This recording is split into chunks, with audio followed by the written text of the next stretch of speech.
بسم الله والحمد لله والصلاة والسلام على رسول الله صلى الله عليه وسلم. التيمم ورحمة ربك بك أيها المسلم. مفيش مية هتصلي ازاي هتتيمم؟ طب مفيش مية ولا تيمم. انا واحد مثلا مسجون في اوضه ازاز، ده افتراضا يا اخوانا، خدوا بالكم مش عندكم في المنهج بس بفترض لك يعني. مفيش فايده، هتصلي ازاي؟ فقط طهورين. مفيش طرق هتصلي. فالصلاه يا حبايب مفيش عذر، لا تسقط الصلاه باي حال من الاحوال. في ميه خير وبركه، مفيش هتيمم صعودا طاهرا طيبا اللي هو التراب. كلام جميل. يعني انا اللي هو الصعيد الطيب اللي هو التراب. طب صعيدا طيبا تراب موجود، اي تراب يعجبك ما عدا اللي فيه نجاسه والكلام من ده، لا رمل تراب مش عارف ايه، حاجات غباره على الحيطان فيه تراب، مفيش مشكله، ضربه واحده وتمسح بيها ايه؟ ظاهر كفك ووجهك. خلاص؟ كلام جميل. ده على اختلاف المذاهب طبعا. طب انا حضرتك خلاص الماء جت، خلاص يبقى ما ينفعش التيمم بتاعك طالما الماء جت. اذا حضر الماء بطل التيمم. هنشوف الكلام ده بالتفصيل. يبقى التيمم يعني القصد، يعني انا بقصد حاجه معينه، يبقى التيمم يعني الايه؟ القصد لغه. شرعا بقى ايصال التراب تراب طهور للوجه واليدين بنيه الطهاره. طيب التيمم واجب عند عدم وجود الماء او العجز عن استعماله. يبقى اصبح واجب في عدم وجود الماء ان انا اتيمم. تمام؟ مفيش ميه ومفيش، مش موجود عندك الكتاب بس بوسع لك الدنيا شويه. مفيش ميه ومفيش تراب تحت اي ظرف بقى. ما تقوليش اصل والله معلش ما صليتش ليه يا جميل، اصل والله ولا في ميه ولا في تراب اعمل. لا يا جميل، يلا بفقط طهورين يا عم الجميل. طيب الدليل: وان كنتم جنبا فاطهروا وان كنتم مرضى او على سفر او جاء احد منكم من الغائط او لمستم النساء فلم تجدوا ماء فتيمموا. كلام جميل جدا.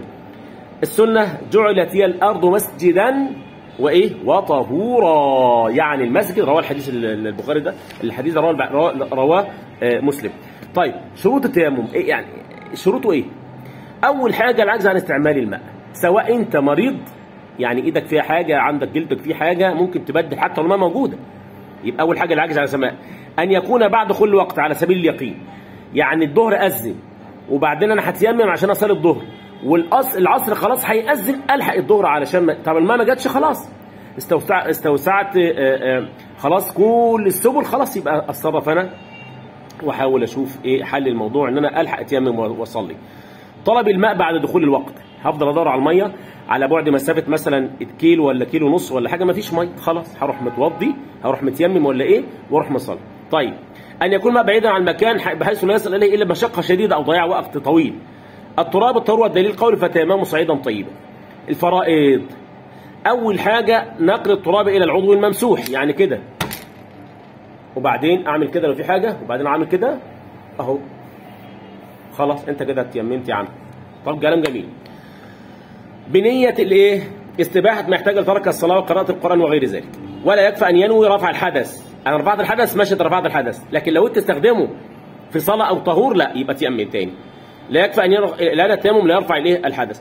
طيب لا يكفي ان ينوي، مش هنوي ان انا انوي هتيمم عشان ارفع الحدث، لا التيمم الحدث بيرفع بالماء، بالغسل او بالماء، او لو انت خلاص جت الميه خلاص بتروح تتوضى، يبقى انت كده خلاص بتتوضى. مسح الوجه ومسح اليدين بعد الفرقين، مسحهما بضربتين بدليل قول النبي صلى الله عليه وسلم: اتيم ضربتان، ضربه الوجه وضربه اليدين.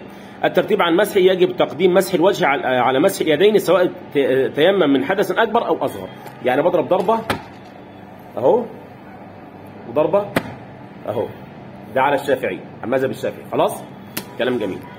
السنن: التسميه، تقديم اعلى الوجه على اسفله، تقديم اليمنى على اليسرى، نزع المتيمم خاتمه من الضربه الاولى عشان الغبار يخش تحتيه، تخفيف التراب من كفه ولو بنفضه يعني كده، خلاص، تفريق اصابعه اهو وانا بضرب اهو، خلاص.